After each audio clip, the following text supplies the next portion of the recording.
So to give you a visual sample of what we can do, the best thing to really do is to print one photograph on several different form of media, so at least you can see what we can actually do and the difference between them. So we're going to use matte, glossy, satin, fine art, wall fabric, and canvas. So that's 6 different colors. Sorry, 6 different colors. That's 6 different forms of media. The size we're going to use is basically A1, which is almost 36 by 24 inches.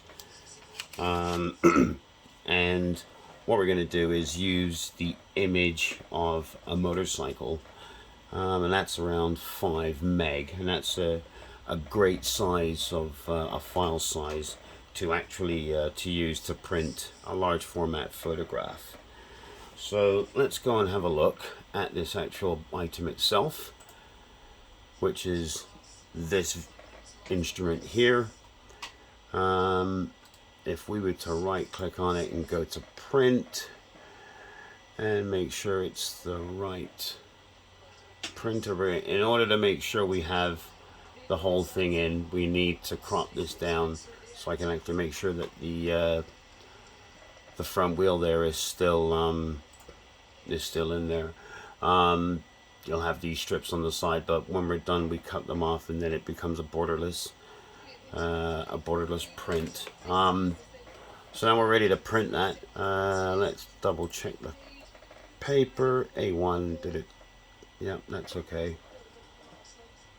So now when I go to print this, the thing is, when it comes to rasterization of a photograph, it takes a little while for the PC to process the actual file and rasterize it up to a I think you're looking at maybe 250 meg.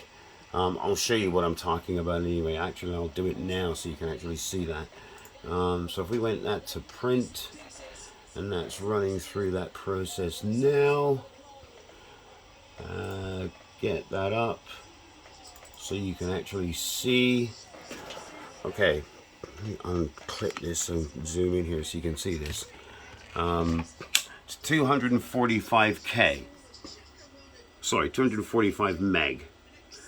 And that's 256K. And you will slowly, very shortly, see that spool up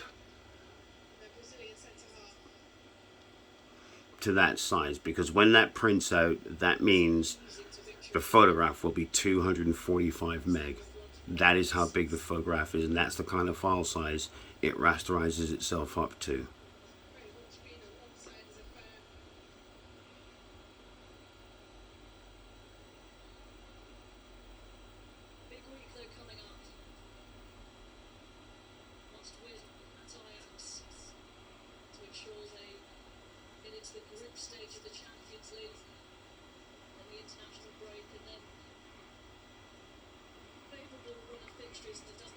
And when this disappears off the screen, that means it's gone off to the printer, ready to print.